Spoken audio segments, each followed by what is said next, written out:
આજે આપણે એક એવી શૈક્ષણિક સફળતાની વાત કરવાના છીએ જેણે બધાને વિચારતા કરી દીધા છે. ચાલો ડીસાની આ અદ્ભુત શાળાની સફળતાની ગાથાને નજીકથી જાણીએ. ચાલો વાતની શરૂઆત કરીએ એક નંબરથી 95. આ સિર્ફ એક આંકડો નથી. ગુજરાતના ડીસામાં આવેલ એક પ્રાથમિક શાળા માટે આ નંબર ગૌરવ, મહેનત અને ઐતિહાસિક સફળતાની નિશાની છે. પણ આ બધું કેવી રીતે થયું?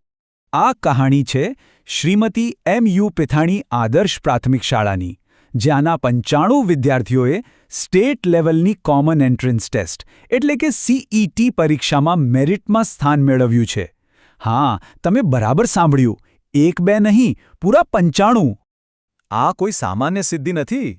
આ પરિણામ તો રાજ્યભરની શાળાઓ માટે એક પ્રેરણા સમાન છે. એ બતાવે છે કે જો સાચી દિશામાં મહેનત કરવામાં આવે તો કેવા અદ્ભુત પરિણામો મળી શકે છે. અને આ સફળતા એમનેમ નથી મળી. આની પાછળ છે શાળાના શિક્ષકોની અતૂટ મહેનત અને વિદ્યાર્થીઓનો દ્રઢ નિશ્ચય. સાચે જ આ એક એવું પરિણામ છે જેણે આખા ગુજરાતનું ધ્યાન પોતાની તરફ ખેંચ્યું છે.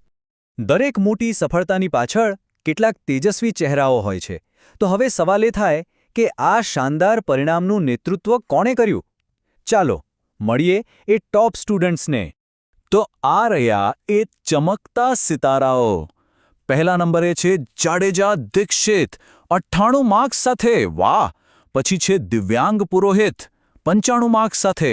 અને ત્રીજા નંબરે છે સંદીપસિંહ રાઠોડ, 88 માર્ક્સ સાથે. આ ત્રણેય વિદ્યાર્થીઓએ તો કમાલ કરી દીધી અને પોતાના બીજા 92 સાથીઓ માટે પ્રેરણા બન્યા. હવે સૌથી મોટો સવાલ એ છે કે આ બધું થયું કેવી રીતે? આ કોઈ જાદુ નથી. આની પાછળ એક નક્કર, સુઆયોજિત અને સમર્પિત રણનીતિ હતી. આ શાળાની સફળતાનો મંત્ર મુખ્યત્વે 3 પાયા પર ટકેલો છે, જેણે વિદ્યાર્થીઓની તૈયારીને એક મજબૂત આધાર આપ્યો. ચાલો એક પછી એક એને સમજીએ.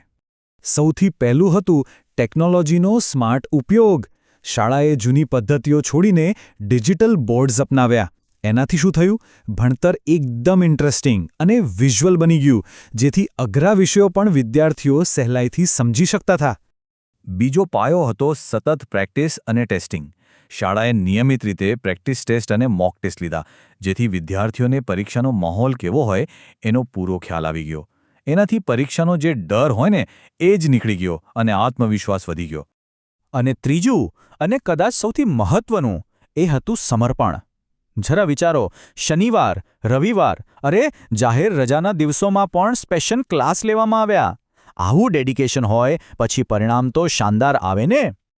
તો આખી વાત ખાલી એક શાળાના સારા રિઝલ્ટની નથી. આ એક એવું મોડલ છે જે આખા શિક્ષણ જગતને નવી દિશા બતાવી શકે છે.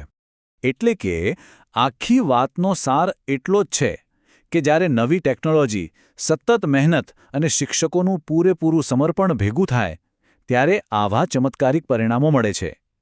આ એક સફળતાનો સાબિત થયેલો ફોર્મ્યુલા છે. અને અંતે આ આપણને એક બહુ મોટા સવાલ પર લાવીને મૂકી દે છે. શું શ્રીમતી M.U. પેઠાણી શાળાનો આ સફળ મોડલ, આ બ્લુપ્રિન્ટ ગુજરાતની બીજી શાળાઓ પણ અપનાવી શકે? શું આનાથી રાજ્યના શિક્ષણ સ્તરમાં એક નવી ક્રાંતિ આવી શકે? આ એક એવો સવાલ છે જેનો જવાબ આપણે સૌએ સાથે મળીને શોધવાનો છે.